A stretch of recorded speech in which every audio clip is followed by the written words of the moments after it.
নমস্কার, আমার চ্যানেলে সকলকে জানাই স্বাগত। আজ আমি তোমাদের দেখাবো ক্লাস 2 এর সেকেন্ড এক্সাম রায় মার্টিন কোশ্চেন ব্যাংকে সমস্যা সমাধানের সক্ষমতার তৃতীয় স্কুল গোপালনগর শরণার্থী প্রাথমিক বিদ্যালয়টির প্রশ্ন উত্তরগুলো। তাহলে চলো শুরু করা যাক। প্রথমে আছে উচিত শিক্ষা গল্পে চড়াই কোথায় বাসা বেঁধেছিল? উচিত শিক্ষা গল্পে চড়াই বনের ধারে একটি বড় জাম গাছে বাসা বেঁধেছিল। তারপর আছে অতীত পাখি কাদের বলা হয়? যারা ঋতু পরিবর্তনের সাথে সাথে আসে এবং শীত ঋতু পার করে আবার নিজেদের দেশে ফিরে যায় তাদের বলা হয় অতীত পাখি। আমাদের গ্রাম কবিতাটি কার লেখা? আমাদের গ্রাম কবিতাটি লেখা বন্দে আলী মিয়ার। কোথাকার মাঠে শেয়াল ডাকছে? উল্লাপাড়ার মাঠে শেয়াল ডাকছে। তারপর আছে বিপরীত শব্দ লেখো। হালকা, হালকার বিপরীত শব্দ ভারী। দূরে, কাছে। আলো, অন্ধকার। উচিত, অনুচিত। তারপর আছে fill in the blanks with correct answer. Meena's father is a dash. Meena's father is a doctor, মানে মিনার বাবা হন একজন ডাক্তার।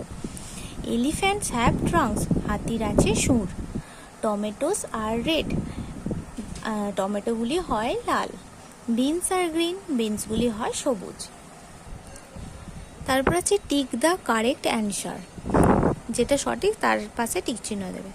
দিস না দিজ আর 4 অ্যাপেলস, এখানে 4টে আপেল আছে বলেছে, মানে অনেকগুলি, তাহলে কী হয়ে যাবে দিজ। দিজ মানে এইগুলি, these are 4 apples. Those are 2 bird না birds in the sky? Those are 2 birds মানে পাখি, দুটো পাখি আছে, তাহলে দুটো আছে যেহেতু তাই জন্য এস যোগ হবে, তাহলে birds in the sky. Those are 2 birds in the sky. তারপর বলেছে যে কোনো 3টি প্রশ্নের উত্তর দাও। চিত্র দুটির নিচে নাম লেখো। এই চিত্রটির নাম কি? ত্রিভুজ। আর এই চিত্রটির নাম বৃত্ত। একজনের হাতে 3টি বেলুন আছে, 4 জনের হাতে কটি বেলুন থাকবে? একজনের হাতে 3টি বেলুন আছে, 4 জনের হাতে থাকবে 3 গুণ 4 সমান 12টি বেলুন। 3 4 12। তারপরে বলেছে 3 যোগ 7 সমান কত যাবে? 3-এর সাথে 7 যোগ করলে হয়ে যাবে 10।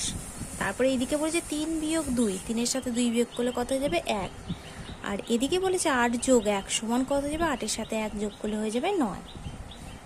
তারপরে আছে 1 ডজন ডিম সমান কটি ডিম? আমরা কি জানি 1 ডজন সমান 12টি, তাহলে 1 ডজন ডিম সমান 12টি ডিম। যদি তোমাদের ভিডিওটি ভালো লেগে থাকে তাহলে অবশ্যই লাইক, কমেন্ট, সাবস্ক্রাইব এবং শেয়ার করতে ভুলবে না। ধন্যবাদ।